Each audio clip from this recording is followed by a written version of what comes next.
inviting certain people just so we didn't offend them, only to have them show us exactly why we didn't want to invite them. No! We shouldn't invite so-and-so because they act like this and that's super annoying and we're not here for that and we don't want that. No, thank you. Oh, we should probably invite them anyways, but they're super annoying. Oh no, we invited them and they were super annoying. Well, hello, lovely humans. Welcome back to my channel. If you're new here, my name is Jamie Wolfer. I'm your online wedding planner, and today we're gonna go over some wedding day regrets. Now, as I usually say in videos of this nature, if you're in an emotionally fragile state, maybe don't watch this. But if you're in a place to maybe learn the lessons of those that have gone before us and had some rough experiences and hear the feedback of a real-life actual wedding planner on how maybe these could have been avoided, then might I suggest you go ahead and keep on watching. In today's video, I'm going over some wedding day regrets posted by BuzzFeed. And if I can remember to, I will go ahead and link it in the description box down below for you to take a little peeky poo at as well, because there is some real wisdom in listening to those that have gone before us, that have had these experiences before us, that sometimes are really hard to hear from just a professional who's just preaching on a soapbox and you're like, yeah, you say that because you're a wedding planner, whatever. But now I have proof from couples who also feel that way to solidify my claims. So without further ado, let's just jump right on into it. Just kidding. I'm not looking to solidify my claims, but I am looking to add some validity. So it's not just the wedding industry is out to get you. It's not what I'm here to do. I want to make sure you enjoy your wedding day. All right. I wish I would have eaten more. We ended up at Walmart in our wedding clothes buying TV dinners to take to our hotel just so we could eat. Oh, there is a moment. And if you've been around this channel for a minute, or if you've ever been a client of mine, you know this moment. I walk up while they're eating and I'm like, this is your only opportunity to eat for the entire night. Keep eating. I know your energy is really high. You might have some nerves. People are going to come up and talk to you. Keep consuming food while they're talking to you. It's a long night. You have a lot of calories that you're going to need to take in to be able to boogie down on the dance floor. To be able to boogie down properly on the dance floor and sustain all of these conversations, you will be hungry later. Please eat. Now, some caterers will package up food for you to take with you, but those are usually the more high-end caterers, or they do wedding catering for a living, or, because sometimes they just don't even have, to-go containers on hand. I digress. Eat your food. You spent a lot of money on it. You probably tasted it beforehand and went, that's bomb. I want to serve that at my wedding. You need to actually consume it as well, because it is a high intensity day, both emotionally and physically, in a lot of capacity. So I want to make sure you've got your caloric intake on lock, all right? Not taking engagement pictures beforehand. Yes! Sorry, I get really passionate about this one. My husband and I thought we really didn't need them, so we skipped them to save money. But on our wedding day, my husband had a hard time getting comfortable in front of the camera. An engagement shoot might have helped with that. Might have? No, absolutely, without a shadow of a doubt, would have definitely helped with that. I understand wanting to save money. I'm a huge fan of sticking to your budget when it comes to wedding planning, huge fan. Oftentimes a photographer will include that for free as a part of their wedding package, but sometimes, it could be an additional charge or something a la carte, and you think, that's okay, we'll save money. I can say without a shadow of a doubt, if we did not do the engagement photo shoot with our photographer, my husband would have been the worst on our wedding day. The worst. And still, on our wedding day, he had photos that ended up like this. Yeah, that was after he got to know our photographer and spent some time in front of her camera. So I could not fathom for the life of me what could have happened if we didn't kind of break through that emotionally. There are great ways to save money on a wedding. Absolutely. But being comfortable in front of your photographer's camera is priceless, really and truly. So if you're concerned or on the fence of wondering if your fiance is gonna function like a normal human or make this face, perhaps may chance consider doing the engagement photo shoot to get to know them better. They can get to know you better and really pull out of you the best look, the best vibes, and the best smiles for your wedding day. I wish my husband and I had taken dance lessons beforehand. We are both awkward, so just walking out onto the floor and trying to dance in front of everyone we know was weird. We couldn't even finish the song. Okay, so first of all, you don't have to do the whole song. Don't feel that way. Make sure you talk to your DJ about it beforehand, or whomever's running sound for you or doing music. Let them know you don't want to do a full song. A full song is awkward. From a professional, please don't do it. Don't do a whole song. Now, on the flip side of that, if there is a part of the song that's really important to you, communicate that to whomever's running sound for you as well. Because sometimes they'll just be like, all right, 30 seconds. There you go. You're done. And you're like, wait, no, you didn't. You skipped the special part. There's a lot of assumptions being made here. Just clearly communicating can help with a lot of that specifically. Now, this is a pretty big concern for a lot of people. I actually just recently found out about this really cool program called My Wedding Lessons, where this incredible DJ who's been doing this for years and years actually also gives dance lessons and turned it into an online course. So it's myweddinglessons.com. I will go ahead and link them in the description box if you want to check them out. He walks you through a foolproof formula to have a perfect dance. And he's not paying me to say this. I just had the opportunity of chatting with him, and I love his mission and I love what he's about. And I think there's a lot of wisdom in taking something online like this where you can do it in the comfort of your own home where no one's watching. And then you don't have to worry about swaying back and forth awkwardly for 30 to 60 seconds in front of everyone you know and love that all has a camera in their possession. You know, just if you're nervous about it, it's worth checking out. I regret not splurging for a second photographer. I wish we could have seen what the groom and company were doing while the girls got our hair and makeup done. This is another battle cry that when articles say you could save money by not doing an engagement photo shoot, you could save money by not having a second shooter, I'm like, please don't. These are areas, I will tell you where you can save, right? We can DIY our pretty little fingers off. We can save on florals. We can make sure that we are bartering or borrowing or renting. There are so many ways to save money. I would not recommend skimping in a photographer capacity or in a photography capacity. I think that there's a reason that having an engagement photo shoot is a great idea. There's a reason that having a second shooter is a great idea. For me, personally, my favorite element of having a second shooter, well, there's a lot of them. So I'll try to boil it down into something that makes sense into this video context. Otherwise, it's just going to be like, here are 17 reasons you need a second shooter. Is when you are walking down the aisle. Who's capturing your fiance's face? Because you sure as heck do not want the person standing on the aisle going, photo of you, photo of them, photo of you, photo of them. You don't want that. Like, you want to see what their face looks like. That's a moment that you're going to want to remember. Trust me, from a professional and now from some random stranger on the internet who also conveniently agrees with me. Like, yeah, the getting ready photos are great. They're fine. They tell a wonderful story. But that moment is really important.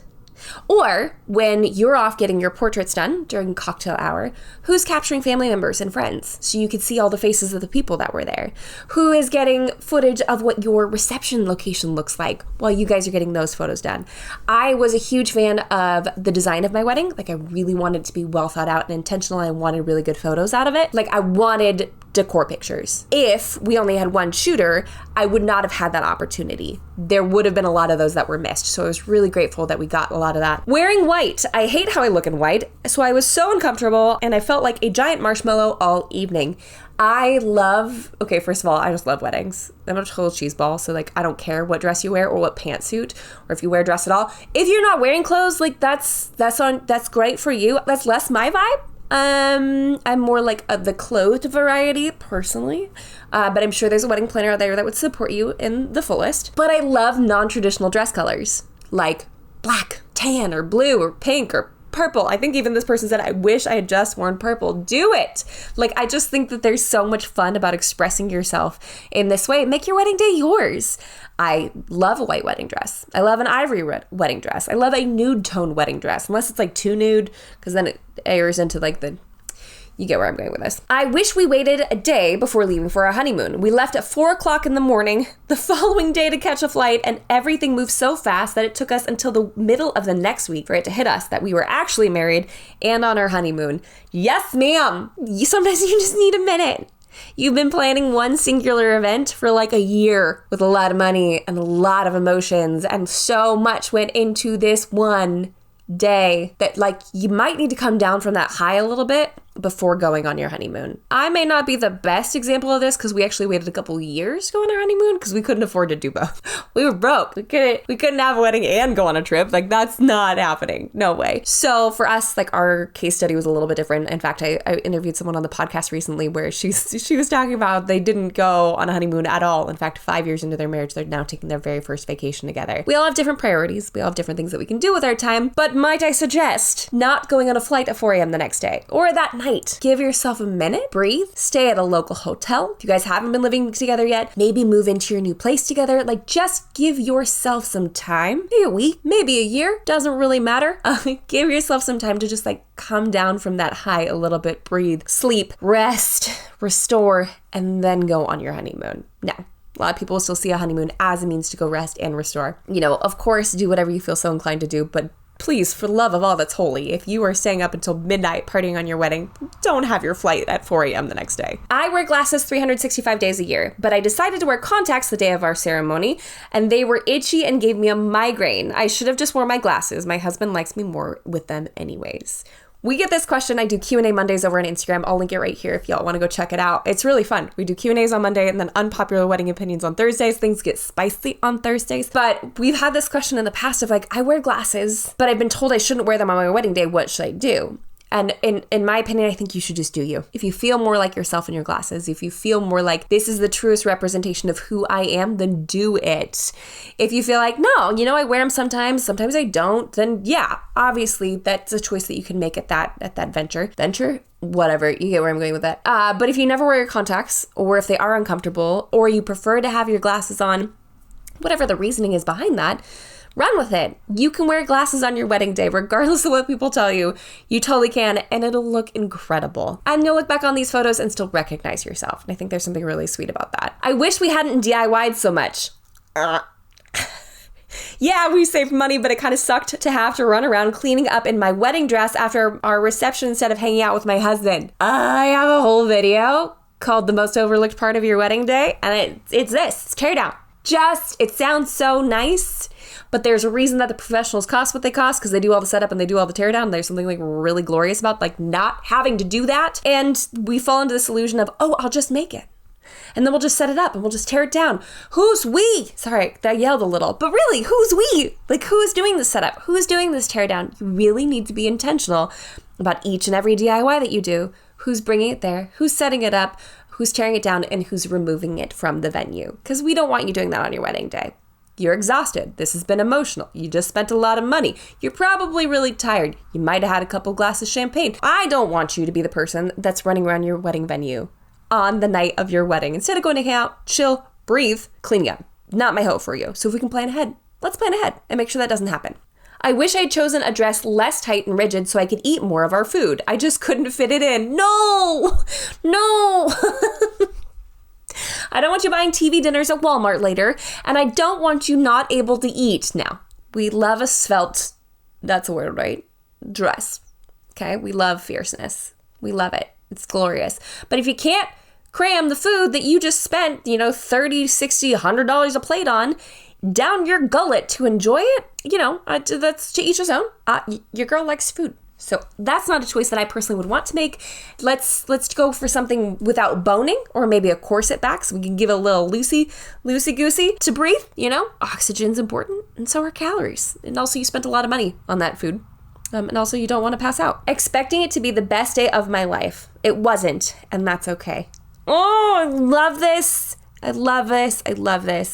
I wish you didn't have that expectation beforehand. I wish you weren't crushed by that. But like, the wedding day is not the best day of your life. Call the National Guard. A wedding planner just said your wedding day is not the best day of your life. No, it's not. It's one of the best days of your life. Sure, it's incredible. Like, you are creating a core memory, one that cannot be replicated, cannot be replaced, a core memory. What intention that you are calling all of the people in your life together for this momentous occasion. But if the expectation is that this is going to be the best day of your life, if that's the parameter, if that's the bar that we're setting here, that's a lot of pressure to put on a single 24-hour period. And what if it doesn't happen? What if instead we reformat it to, let's make this a core memory, let's make this one of the best days of our life, and have fun with it and run with it and enjoy it without overpressuring ourselves into over-engineering a day that we may or may not really want to do. Okay. I regret hiring friends as vendors. I had received the advice not to work with friends so many times, but thought, nah, my friends are professionals. If I had a nickel. Well, all of the vendors I had issues with were friends. And it was really awkward to confront them after my wedding, especially when I needed to ask one of them for a refund. Oh... We run into this, not with a high prevalence. And there's a difference between being like a friender, like a friend fulfilling a vendor's role, and a friend who is a professional vendor. There's a difference between being a wedding DJ and a club DJ. Like, there are so many nuances to a wedding day that it needs to be a well-oiled machine. You need to have a good timeline for people to operate off of. Like, everyone needs to know their job, their call time, when they're supposed to be doing things. It's a production. It's 100% a production. So it's one thing if they don't know what this production looks like, right? That's not great. It's another thing if they're supposed to know what this looks like and they don't meet expectations. I have a whole video on frienders. The good, the bad, and the hacks to get it right. Something like that. The bad, the ugly, the hacks to get some sort of catchy phrase. I'll link it right here for y'all to go check out. But this is something that we've seen where so many times, I've literally had a family member do this, like have frienders slotted to do things and then didn't do things on their wedding day. And so we ended up having to think, it's common, it's frequent. Ask any other professional vendor, have you ever had to pick the slack of a friender? And most of them are going to say yes. They've had that experience. They know what that looks like. This is not to scare you. I know the entire intent is to work with people that you love and trust and know and understand, and potentially to save money as well. I'm aware of that, but let's make sure we're communicating very clear boundaries and expectations. You still need to sign a contract. It'll just give you a piece of paper to cling to when both of you need to have a conversation. You both know what the services being rendered are, and you both know what the expectations are. It really, part of this feeling of like, well, I don't want them to think that like I don't trust them, or I don't believe in them, or I don't think that they can do this. That's not what we're saying. No, we're holding each other to a standard where we're all on the same page. We're sitting down at the table, we're signing this piece of paper together, and so we know that we're protecting this friendship moving forward. That's all. But you want to know something that people do not regret? This is wild to me. It's absolutely wild. And I'm well, no, it's not wild to me. This is kind of expected. We recently did a survey to kind of get some numbers back from you guys because like this also fascinates me. Sociology I find really interesting. So I wanted to get some numbers from y'all. And 75% of people agreed with this statement. 75% of people agreed with this statement, or strongly agreed with this statement. In fact, more of them strongly agreed than agreed that the master plan was pivotal to the success of their wedding day. If you guys are listening to all these, if you're going through these and you're like, oh my gosh, there's so much potential room for error. Like I can't manage it all. How am I supposed to understand this? You're not. I highly encourage you to come join me over in the master plan. It's the online course where I walk you through how to plan your wedding day from the very beginning to the very end. I do live monthly calls with you. I am here to answer your questions in real time. It's not some pre-recorded webinar. I am here to answer your questions. I'm here to support you and here to get you through it. 75% of those who went through this say that the master plan was pivotal to the success of their wedding day. I do not want you to spend all of this time and all of this money and all this energy and battle through putting up all of these boundaries and making all these decisions and honestly wanting to rip your hair out at certain points. I don't want you to go through all of that and have these deep regrets. I don't want that for you. Let me help you. Let's prevent those together before they even become an opportunity. And that is something that we are successfully doing over in the master plan. The proof is in the pudding. The numbers speak for themselves. If y'all want to join us over there, I'm going to go ahead and link it right here for you to check out. That'll also be in the description box below. But that's all we have for this week's video, guys. Thank you so much for stopping by. If you like the video, jump on down there, hit that like button, and subscribe to this channel for more tips and tricks from the modern day bride. And if you're struggling and you're worried that you're going to have some big old regrets, come join me in the master plan. Let me help you. I don't want that to be the case. I don't want you spending all this money and regretting anything. I want you to be relaxed and enjoy your wedding day because you earned it, friend. And until next week, bye guys.